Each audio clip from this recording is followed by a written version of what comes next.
एक राजा बहुत बलवान था, उसने अपने शत्रु पक्ष के राजा का नाश कर दिया। उसका अकेला लड़का था और उसकी मां। अब हर समय शत्रु पक्ष का राजा इस चाल में रहता था कि उस बालक को मार दे तो निष्कंटक अधिकार। और उसकी मां बड़ी भागवत थी, रात दिन भजन करती, भगवान से प्रार्थना करती कि भगवान मेरे बालक की रक्षा करना। और भगवान के जो सिद्ध संत होते हैं भगवत स्वरूप होते हैं। उन्होंने विचार किया, संत के हृदय में एकदम भजन में बैठे थे उसी राज्य में, विचार एकदम आया कि अच्छा भगवान का आदेश है तो लीला करनी पड़ेगी। और लीला का उस समय इंतजार करने लगे। तो जो राजा बलवान था, जिसने शत्रु पक्ष के राजा को मारकर उसके लड़के को मारने को ठाना था, उसकी राजकुमारी थी, उसके स्वयंवर की रचना की जब बात आई, कमंडल उठाया, लंगोटी कस के बांधी कमर में, पहुंच गए दरबार में। और वो परिचित थे तपस्या और उनके भजन से, जे भी देखा तो साष्टांग दंडवत राजा हुए।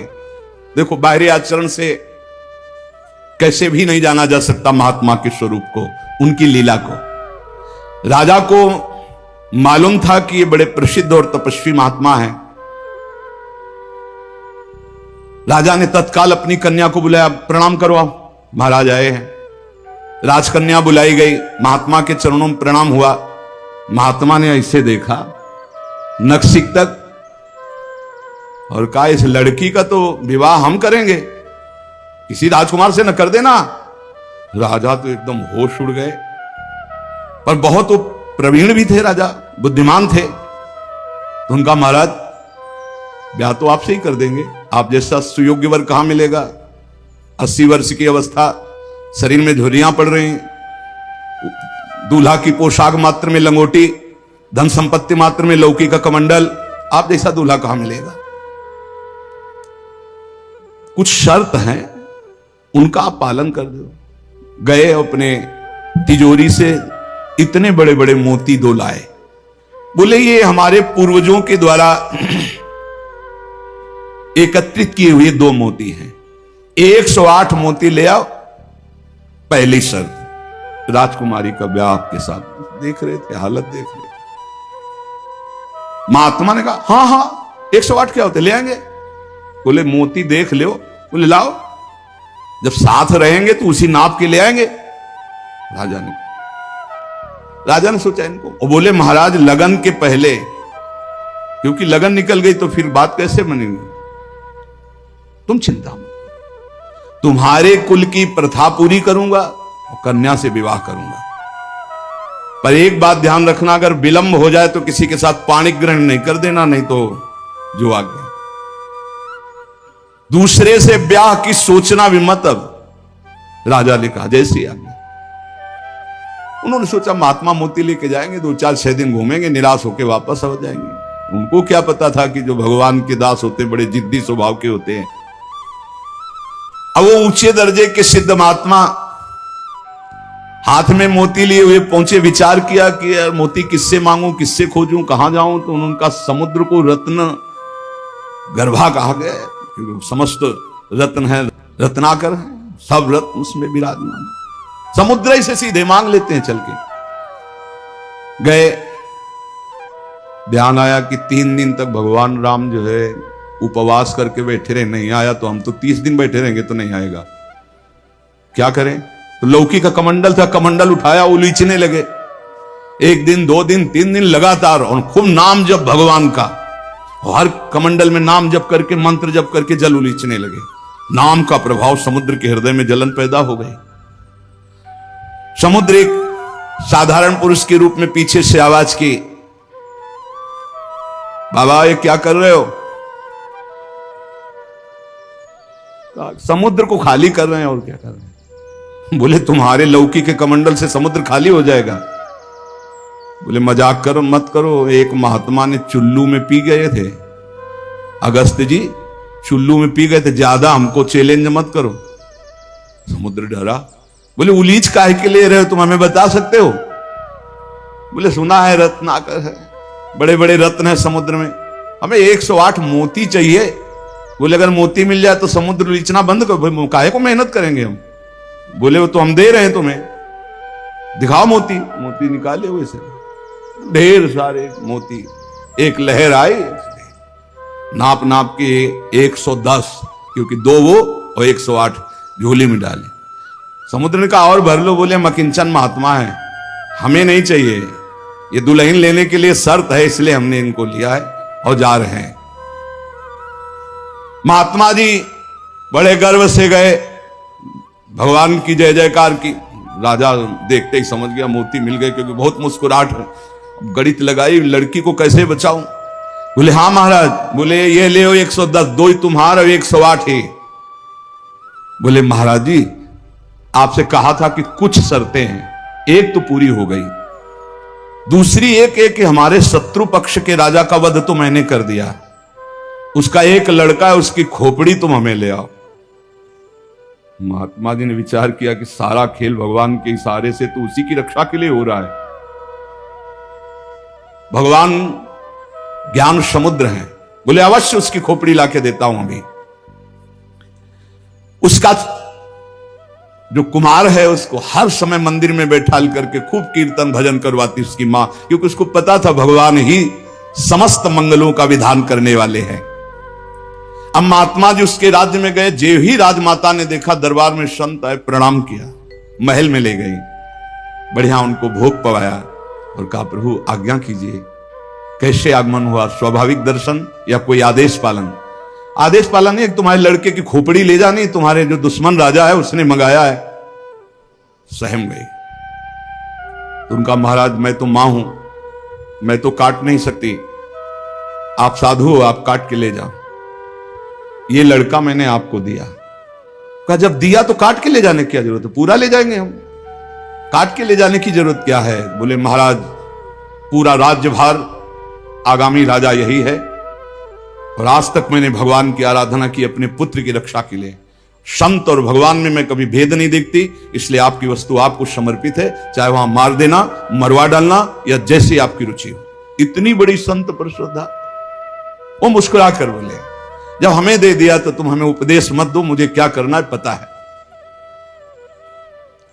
महात्मा जी गए, बोले राजा तुम सर मांग रहे थे, हम पूरा लड़का ले आए, पर ध्यान रहे एक भी बाल बांका नहीं होगा, पहले भांवरे फिरेंगी, इसके बाद तुम्हें जो मनावे सो कर देना। राजा ने बहुत खुश हुआ, बोले बंदी नहीं, बिल्कुल ऐसे ही राजकुमार की तरह बैठा लो, हमारा ब्याह हो जाएगा, हम दुल्हन लेके चले जाएंगे, फिर तुम्हारा जैसा मनावे वैसा करो। राजा राजी हो गया, सिंहासन पड़ा, राजकुमार की तरह बैठा, दुल्हन सजा, तो सब शर्त पूरी हो गई थी। वर पक्ष की जहां बैठक वहां बैठे महात्मा जी, वही जनाती वही बराती, उनके कौन कोई तो था ही नहीं। महात्मा जी विवाह मंडप के नीचे बैठे हैं, आचार्य आए, पूरा दूल्हा भेष सजाया गया महात्मा जी का, लंगोटी में, केवल लंगोटी कमंडल। संत की लीला, कन्या आई, महात्मा ने कहा रुको, एक बार देखा तुम्हारे योग्य नहीं हो, हे राजा ये तुम्हारी लड़की हमारे योग्य नहीं। तो महाराज आप ही बोले थे, अब मतलब आप बेइज्जती तो मत करो, बिल्कुल भावरे पड़ने वाली। लड़के की तरफ देखा, हे यहां खड़े हो बगल में, ये योग्य है तुम्हारी लड़की की एक, चुप, ब्याह कर इसके साथ। तुरंत अपने तपोबल से उस लड़के का ब्याह कराया। बोले सौभाग्य, जाओ। माने आराधना किस बात की थी कि दुश्मन राजा कहीं हमारे पुत्र को ना मार दे, और ये आदेश भगवान ने संत को दिया। तो इतनी बड़ी लीला संत ने रची, और उस राजा से कहा होश में तुम्हारी बेटी का सुहाग है, पूरी सुरक्षा उस राज्य की भी तुम्हें करनी, और अगर हमें सुनाई दिया किसी भी तरह का विरोध, महाराज कभी कभी भगवान की आज्ञा से संतजन कुछ ऐसी लीलाएं करते हैं जिन लीलाओं को बाहरी आचरणों से आप जान ही नहीं सकते कि मामला क्या है। तो कह रहे हैं कि बाहरी जो लीला है वो तो कोई नाटक का पात्र भी कर सकता है, लेकिन संतों की लीलाओं को बिना भगवत प्राप्त कोई जान नहीं सकता है। हमारे ग्वारिया बाबा वृंदावन के सेवा कुंज गली से मस्ती से में चले आ रहे हैं यार की मस्ती में। सामने से कुछ बंगाल से एक परिवार आए हुए थे दर्शन करने, उनके साथ लड़की को देखा। 70 वर्ष के होंगे बाबा, ग्वारिया बाबा। बिरज गए, बोले नहीं हम इससे ब्याह करेंगे। अरे बंगाली बोले कैसे करोगे तुम ब्याह, बेटी हमारी हम ऐसे। बोले नहीं। अब तो आवाज हुई तो सब ब्रजवासी इकट्ठा हो, ब्रजवासी हंसने लगे क्योंकि जानते थे बाबा सिद्ध है और बालवत उनका व्यवहार। बोले लेंगे, दुल्हन लेंगे, इसी के साथ विवाह करेंगे। बंगाली ने कहा तुम चीता में भरो, जहां भरो, हम अपनी बेटी का ब्याह तुमसे। तो बोले नहीं करेंगे। झगड़ा शुरू। ब्रजवासी बंगाली से बोले भैया तुम नहीं जानते ये सिद्ध महापुरुष है, एक बार हां कर दे, नहीं ये जल जाएगा बाबा। बोले अगर कुछ भी हो तो हम लोग हैं, तुम चिंता मत करो, एक बार हां कर दो। उनको समझाया, अलग ले जाए। बोले बाबा ब्याह के लिए तैयार है। बोले तैयारी की जाए। वो तो घबरा रहा है। ब्रजवासियों का बाबा पूरी तैयारी है, बस तुम अपनी तैयारी कर लो दूल्हा बनने की। यार नहीं इच्छा तुम्हारी? नहीं। बोले हमारे यार की इच्छा नहीं। चलिए। संतों की बाहरी लीलाएं ऐसी, जो सिद्ध पुरुष होते हैं उनको लोक व्यवहार की, क्योंकि वो अब सबको भगवत स्वरूप देकर एक आनंद लीला उनकी चलती रहती है। तो कह रहे कि नाटक करना गंभीरता का, ये सब ये तो नाटक पात्रों में हो सकता है, लेकिन भगवान के संतों की अभिनय की बुद्धि नहीं होती, वो स्वाभाविक भगवत प्रेरित लीलाएं उनकी होती रहती। बोले मिताहार, आधा किलो देसी घी, किलो 1.5 किलो रबड़ी, आधा किलो 1 किलो दाल सब्जी, ऐसी रोटी बीता से ना पी जाए। जब कोई देखे है चल उधर देख, और प्रसाद पाए। संतों की तो लीलाएं जान नहीं सकते। 10 ग्राम संख्या एक बीजा में मर जाए। जो भगवत प्राप्त महापुरुष है उनकी अलग अलग लीलाएं होती हैं। इसलिए कह रहे जो सिद्ध पुरुष है उनको बाहरी आचरण, अगर वास्तविकता आपको देखनी साधुता की तो मुमुक्षुता में देखिए, या जो साधक तन्मयता पूर्वक भजन में लगे उनको देखिए। सिद्ध पुरुषों से आप पहचान नहीं सकते कि किस कोटि के महापुरुष है। संत आंतरिक क्षमता से युक्त होते हैं। क्या भक्ति से ऐसी ऊंचाई प्राप्त होती? ज्ञान से और भक्ति से, दोनों से ऊंचाई प्राप्त होती है। या कोई ज्ञान मार्ग का उत्तम पथिक या भक्ति मार्ग का उत्तम पथिक। अज्ञानी पुरुष तो प्राप्त समझ ही नहीं सकता संत महापुरुषों की चेष्टाओं को। तो क्या अपने को सबसे श्रेष्ठ समझते हैं संत? नहीं नहीं नहीं, सबको अपने से श्रेष्ठ समझते हैं भक्ति के संत, और सबको आत्मस्वरूप समझते हैं ज्ञानी संत। अपने से सबसे श्रेष्ठ समझते हैं भक्त सिद्ध संत। सो अनन्य गति जाके असमति न टरे हनुमंत, मैं सेवक सचराचर रूप स्वामी भगवंत। मैं सेवक हूं, चराचर जगत मेरे भगवान का स्वरूप है, ये सिद्ध भक्त का। और जो ज्ञानी होता है वो सर्वम खलमिदम ब्रह्म, वो ब्रह्म स्वरूप अपने आत्मस्वरूप का अनुभव करके नानात्व का विस्मरण कर देता है। भक्त समस्त विश्व के लिए भजन करता है। देखो साधक अपने लिए भजन करता है, और सिद्ध किसके लिए भजन करता है? विश्व के लिए। सिद्ध पुरुष का तन मन और भजन, ये प्रत्येक चेष्टाएं जगत मंगल के लिए होती है, उनका अपने लिए कुछ नहीं होता। जैसे साधक परेशान रहता मेरा कल्याण हो जाए, उसके लिए भजन साधन कर। सिद्ध पुरुष का नहीं, उसकी सारी भजन साधन की चेष्टाएं, सब जितना दिनचर्या है वो जगत मंगल के लिए होता है। सब पूरे संसार को देते रहते, तुम्हारा मंगल हो, तुम्हारा कल्याण हो। उनके पास कोई चीज नहीं रहती, कोई चीज नहीं, सब पर भगवान का अधिकार, सब भगवत स्वरूप जगत, इसलिए अपना कुछ नहीं। बड़ा ऊंचा भाव होता है भक्त का, जो सिद्ध महापुरुष होता है। जब तक देखो संतों की चेष्टाओं को नहीं जान पाओगे, उनका जो भाव होता है बड़ा विचित्र होता है। एक नाव में बहुत से लोग बैठे हुए थे, संत भगवान भी बैठे हुए थे, आराम से नाव चली जा रही थी, सब इधर उधर की बातें कर रहे थे। संत तो एक उन्मत्त अवस्था में। नाविक ने कहा सावधान, नाव भंवर में फंस रही है, अब डूबने वाली है। संत भगवान का कमंडल था, फौरन ढक्कन हटाया और भर भर करके नदी से पानी नाव में डालने लगे। अरे वो ये क्या कर रहे हो? किसी के नहीं सुन रहे थे, 10-12 कमंडल तो डाल ही चुके थे। इतने में नाविक ने कहा भगवान की कृपा से नाव भंवर से निकल गई, बचने का संकेत है। जो कमंडल से डाला था बाहर फेंकने लगे। सबने पक्का समझ लिया जब डूबने वाली थी तो नदी से पानी डाल रहे थे, और जब बचने वाली है तो नाव से बाहर डाल लेते। वे पागल दिमाग के हैं, लेकिन वो नाविक बहुत से संतों को पार किए थे। तुम मत करना ऐसा, ये सिद्ध पुरुषों की बात कह रहे हैं। हाँ, जो कि हम भी सिद्ध ही दिखाने के लिए ऐसा कुछ करें तो पिट जाओगे। वहां सिद्धों की एक अलग भागवतिक महिमा भी होती है। बाहर गए तो सब चले गए थे, इसके बाद साष्टांग प्रणाम किया। नाविक ने कहा महाराज जी इतना तो आप कृपा करके बता ही दीजिए, क्योंकि मैं प्रायः संतों को यहां से पार करता रहता हूं, तो संत कृपा हम पर है। आपके देखने से लगता है कि आप भजन में उन्मत्त रहते हैं। फिर आपकी चेष्टा मेरी समझ में नहीं आई। जब मैंने कहा नाव डूबने वाली तो आपने नदी से पानी उधर, और जब मैंने कहा बचने वाली तो नाव से नदी में डालने लगे। इसका मतलब क्या था? तो उनका जब हमें यह पता चला आपके मुख से कि भगवान डुबोना चाहते, तो हमने कहा भगवान की इच्छा में 10 कमंडल हमारे, तो हम डालने लगे। जब कहा बचाना चाहते तो हमने सोचा भगवान जब बचाना चाहते हैं तो हम भी सहयोग करें। तो जो डाला था वो बाहर कर दिया।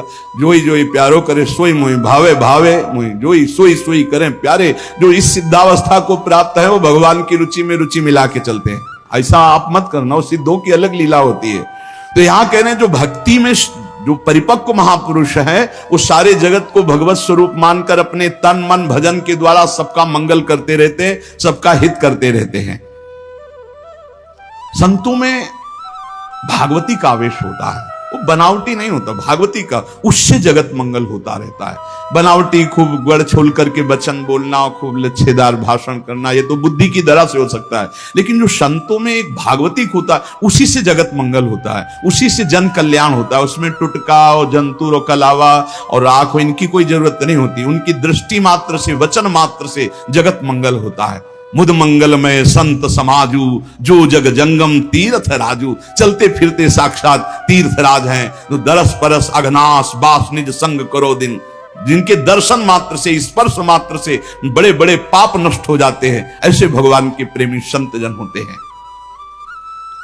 तो क्या जैसे अज्ञानी मनुष्य को देह में ममता होती है, आसक्ति होती है, वैसे क्या संतों को भी अपनी देह प्यारी होती है? वैसा कि मैं पुरुष हूं और ऐसा अभिमान होता है? बिल्कुल नहीं। विशुद्ध ज्ञान और विशुद्ध प्रेम में मिट जाता है, बिल्कुल नहीं रहता। एक बार यही प्रश्न किया था एक भैरव सिद्ध करने वाले ने आद्य गुरु भगवान शंकराचार्य जी से जाकर कि आपका ब्रह्मबोध होने के कारण शरीर से कोई राग नहीं है? बोले नहीं। बोले हम आपकी गर्दन उतार के ले जाए, हमारी भैरव यज्ञ पूर्ण हो जाएगी तो मैं सिद्ध हो जाऊंगा, क्योंकि आपको शरीर से कोई राग तो है नहीं, मिथ्या है आपकी दृष्टि में। बोले पक्का, पर अभी जो उतारोगे तो शिष्य लोग हैं, ये तुम्हारा हित कर सकते हैं। कल 4 बजे आना, यहीं पीपल के नीचे मैं ध्यानस्थ दूंगा, सर उतार ले जाना। वो 4 बजे आया अस्त्र लेकर, तो स्वामी नरसिंहाश्रम जी महाराज गंगा स्नान कर रहे थे। एकदम आवेश आया, हुंकार भरी दौड़ते हुए आए, और वो पहुंच भी नहीं पाया था, उठा के पटक दिया और नाखूनों से उसे फाड़ दिया। फिर एकदम आवेश शांत हो गया। तब ये भगवत आवेश, ये जो बड़े महापुरुषों के चरित्र हैं, ये बड़े शिक्षास्पद भी होते हैं और ये अलौकिक भी होते हैं। कभी कोई महापुरुषों की नकल न करे, हमारी प्रार्थना है कभी नकल न करे कि हमारे गुरुजी ऐसे तो नहीं। जो गुरुजी के उपदेश है उनके अनुसार चले। बड़े सिद्ध महापुरुषों के बड़े विचित्र विचित्र लीलाएं होती हैं। महापुरुषों की बाह्य चेष्टाओं को बिल्कुल नहीं समझा जा सकता, इसलिए कभी उनकी परीक्षार्थ ये जांच न करे कि हम बाहरी आचरणों से उनको, हम आपको सत्य कहते, बड़े बड़े महापुरुषों से मिले, आप कदापि नहीं जान सकते, कदापि नहीं जान सकते कि ये किस कोटि के महापुरुष हैं, किस कोटि के महापुरुष है। बहुत बहुत ही बड़े बड़ों को संशय हो जाए कि ऐसा नहीं हो सकता। जैसे भक्त संपूर्ण विश्व को साक्षात अपना इष्ट देव मानता है, काम पड़ने पर विश्व हित के लिए प्राण त्याग सकता है। क्या ज्ञान मार्ग में चलने वाला सिद्ध महात्मा भी ऐसा कर सकता है? हां। पहली बात तो उसकी दृष्टि में देह का, ऐश्वर्य का मूल्य ही नहीं है, तो उसको समर्पित करने में क्या देर लगेगा। अतएव अगर सुख पहुंचाने की जरूरत पड़े जगत को, तो ज्ञानी महात्मा अपने प्राण दे सकता है, जैसे भक्त अपने प्राण दे देता है। क्या ऐसे सिद्ध महापुरुषों के आचरण अनुकरण करने चाहिए? हां, जो आचरण उनके उपदेश से मिलते हो। सच्ची मानिए बहुत मुश्किल है। जो बड़े महापुरुष, शुद्ध महापुरुष, भगवत प्राप्त महापुरुष है, बहुत मुश्किल है, क्योंकि जब तक शरीर भान रहता है, जब तक साधना रहती, तब तक आचरण आप देख सकते हो। बहुत सावधान। अगर वैराग्य देखना है तो साधक में देखिए, और तितिक्षा और ज्ञान मार्ग की चढ़ाई देख ली तो मुमुक्षता में देखिए। न ज्ञान सिद्ध और न भगवत भक्ति के सिद्ध महापुरुषों में आप उनको फिर पहचान नहीं सकते, फिर नहीं पहचान। बड़ा विचित्र खेल है। आचरण वही महापुरुषों के अनुकरणीय है जो उनके उपदेश से मिलते हो।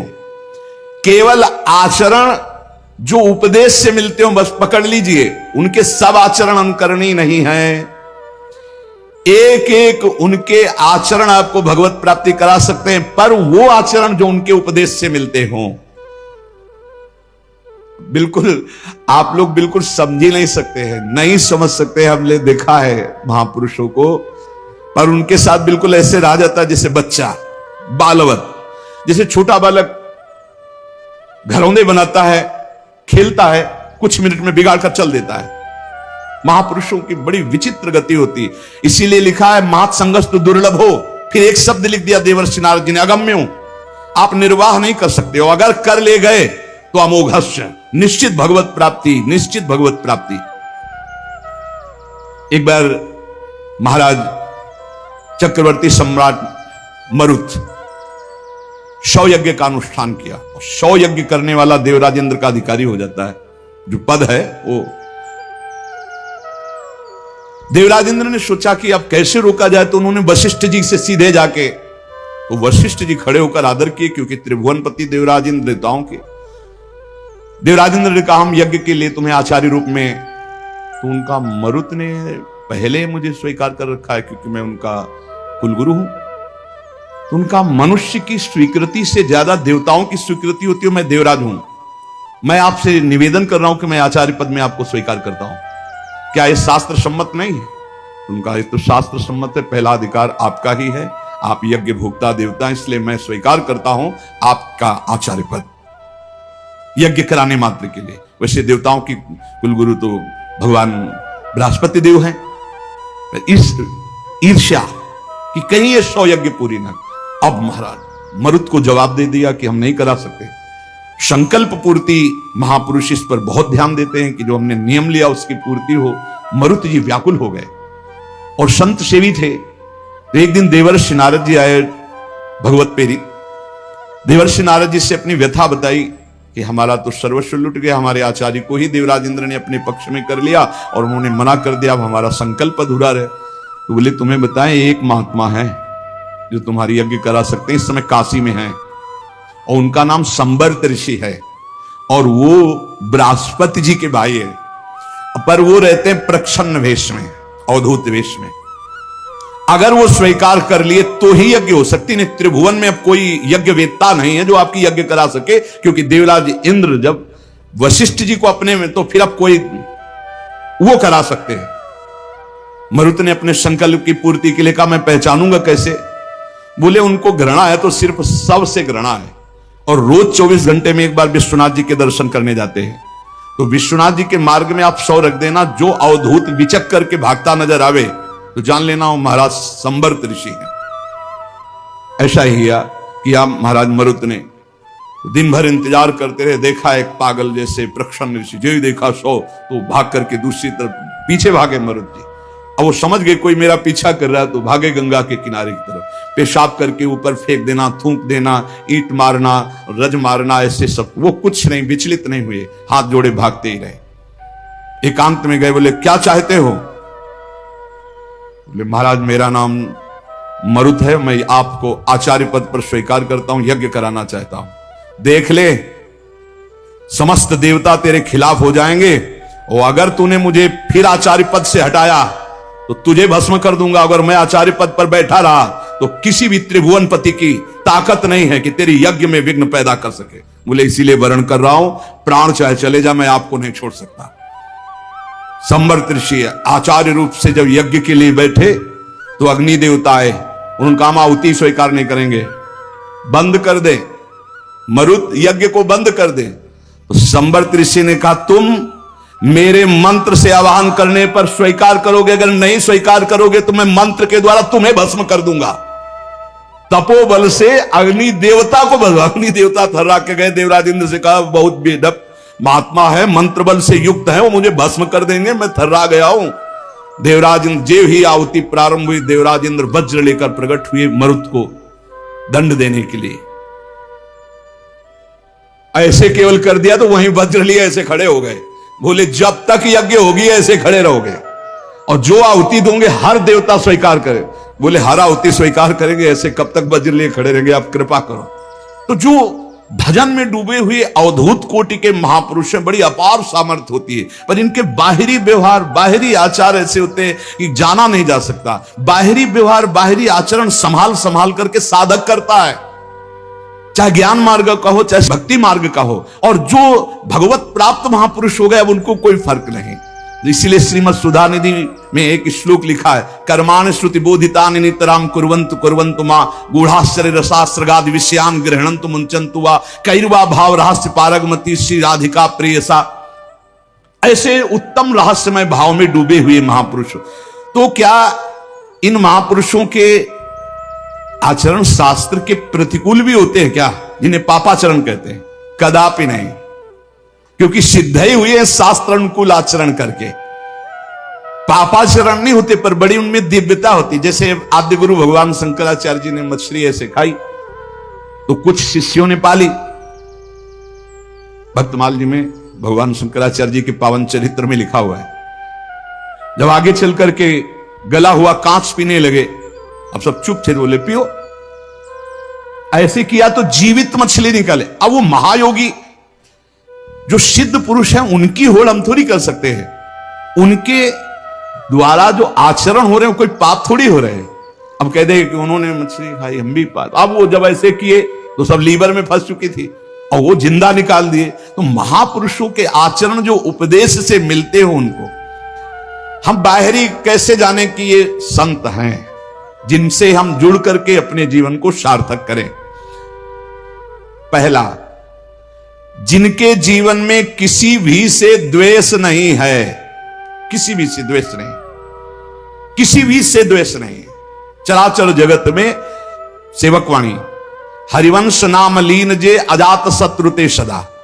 उनके हृदय में किसी के प्रति शत्रुता नहीं। पहला लक्षण है किसी से द्वेष नहीं। मानो आपसे नाराज हो गए तो द्वेष पूर्वक नहीं नाराज हुए, आपको सद आचरण बताने के लिए, सद में प्रतिष्ठित करने के लिए। आप फिर थोड़ी देर बाद मिले, फिर आपको मुस्कुराते मिलेंगे। यह नहीं हो सकता कि उनके अंदर द्वेष हो जाए। वो एक ऐसे उबाल आई है आपके कल्याण के लिए, वो आपको डांटा, आपको सही मार्ग बताया, फिर जब आप मिले फिर वैसे मृदु स्वभाव से मिलेंगे। कोई उनके अंदर द्वेष नहीं होगा। और द्वेष जिसके अंदर होता है तो सालों चलता है, पूरे जीवन भर चल जाता है, देखते ही जल जाएगा वही आदमी है जिसने ऐसा। दूसरा, उनका सबके प्रति प्रेम भरा व्यवहार होता है। संतों का सबके, एक होता बनावटी प्रेम तुमसे कुछ लेने के लिए, और एक होता निरपेक्ष प्रेम जो भगवत दृष्टि में होता है। उसमें चिपकाव नहीं होता, ध्यान रखना, माया का चिपकाव नहीं होता। उसमें मीठे वचन चाटुकारिता नहीं होती, जिसको आप समझते हो कि सांसारिक प्यार नहीं होता। उनमें निरपेक्षता होती है और भगवत भाव वाला प्यार होता है। तीसरा, उनके अंदर भेदभाव नहीं होता अपना पराय का।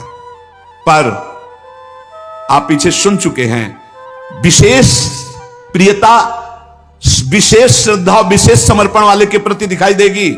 वस्तुतः उनके हृदय में समता है, पर दिखाई देगा ऐसा। जो विशेष श्रद्धा और विशेष समर्पण, तो वहां विशेष पक्षपात दिखाई दे। जैसे भगवान समूहम सर्वभूतेषु, लेकिन भक्तों में पक्षपात करते दिखाई देते हैं, द्वेषियों का वध करते दिखाई देते हैं। है तो सम, लेकिन भक्ति ने उनको भगवान के हृदय में पक्षपात प्रकट कर दिया। ऐसे ही संत सम है, आपका समर्पण और आपका प्रेम पक्षपाती बना देगा उनको। भाव अंदर से समर्पित सबके प्रति, भेदभाव रहित। चौथा, श्री भगवान के सिवा कोई अपनापन नहीं कहीं किसी से भी। ये संत की पहचान, भगवान के सिवा किसी से अपनापन नहीं। ये अपने हैं, ये शब्द नहीं। मेरे तो गिरधर गोपाल, दूसरों न कोई। संत की स्थिति में, आंतरिक स्थिति में केवल भगवान, और वही सब रूपों में है, इसलिए सबसे प्यार। शरीर मन वाणी में कहीं भी अहंकार नहीं, न शरीर में, न मन में, न वाणी में।